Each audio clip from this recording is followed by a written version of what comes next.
India, Mark Twain once said, has 2 million gods and worships them all.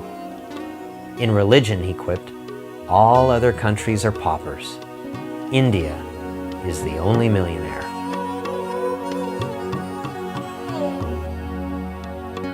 Religion is the heartbeat of India, the very soul of the nation.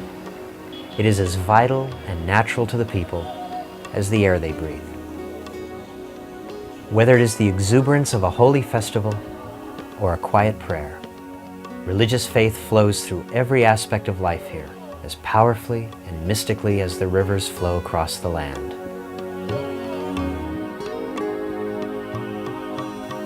To a Hindu, the entire universe is sacred. Creation is not the handiwork of the gods, it is their very essence. The Sri Meenakshi Temple in Madurai seems to be a living demonstration of the sheer diversity of beings, both holy and human, that have sprung from the fertile heart and mind of Hinduism.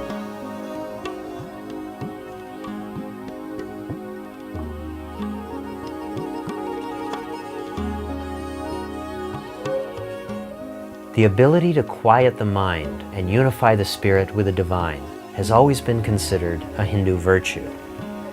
In the heat and dust and noise, people have always tried to liberate the soul through the calm and peaceful technique of yoga. Even today, yogis have gone to extremes to prove mind over matter. They walk on broken glass, sharpen swords and hot coals. They bury themselves in sand or swallow fire cinder by cinder.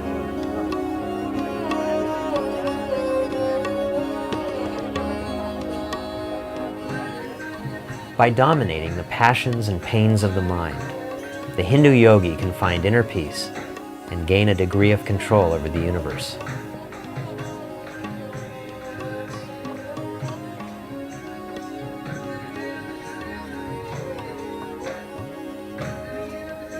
In the fertile religious soil of India, it seems that every religion has taken root and flourished.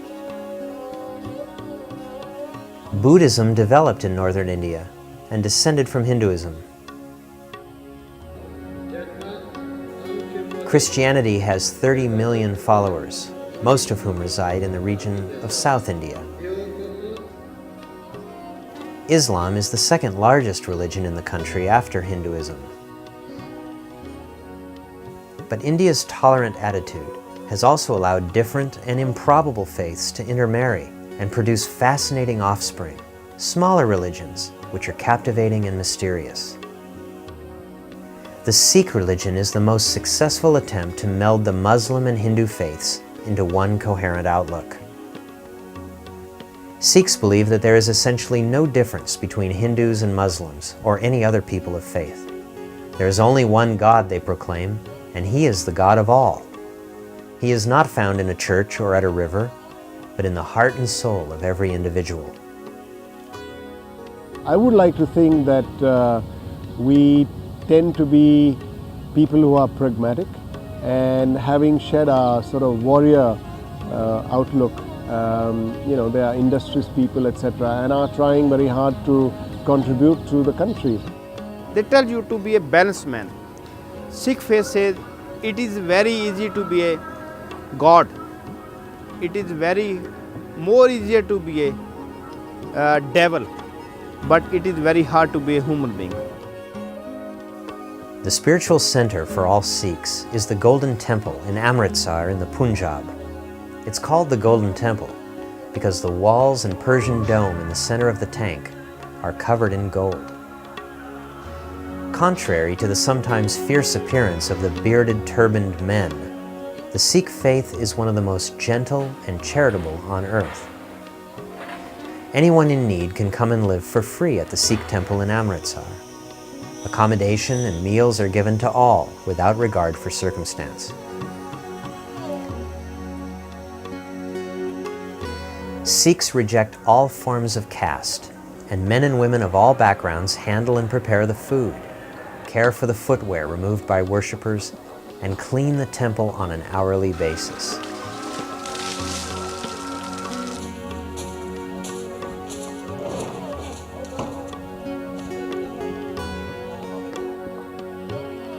Another religious group, the Jains, have taken the commandment, "Thou shalt not kill," to its furthest conclusion.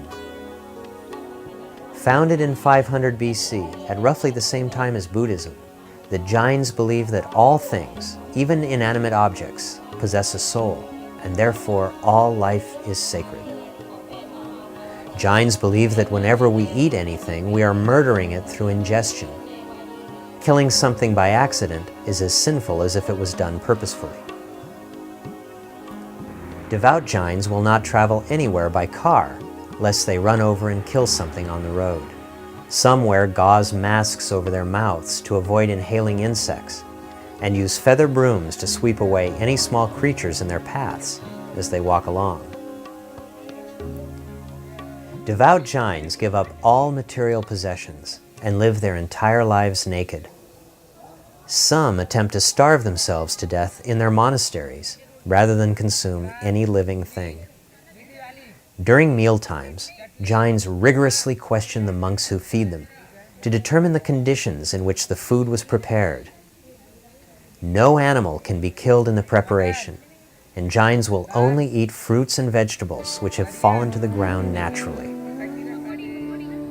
Care for all living things is a defining characteristic of the Jains.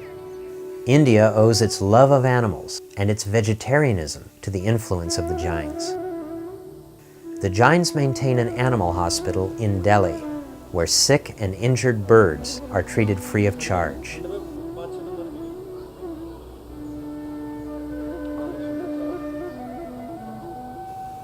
Should the owners not be able to transport the bird to the facility, the bird ambulance will be summoned.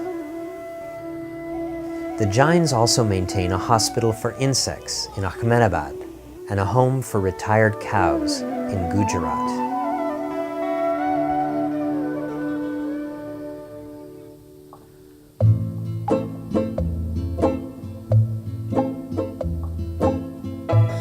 One holy temple that is not at all for the squeamish is the Karni Mata Rat Temple in Deshnok, Rajasthan. Over 10,000 rats live here in rodent heaven.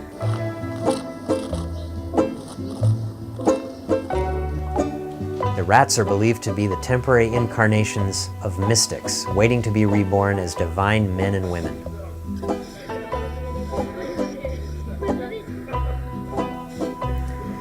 Although they're living a rat's life this time around, each one is considered to have a great soul.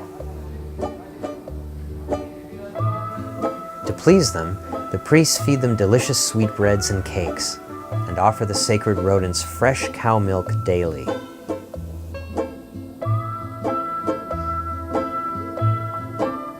The rats that live here are loved to death by their owners. They're literally considered the reincarnations of mystics. Now, if you have a rat run on you, or run over your feet, or run onto you, it's considered good luck. And if you eat the food that rats have salivated over in this temple, you're considered to be blessed for the rest of your life. People spend much of the day trying to catch a glimpse of a white rat, which is considered to bring good luck.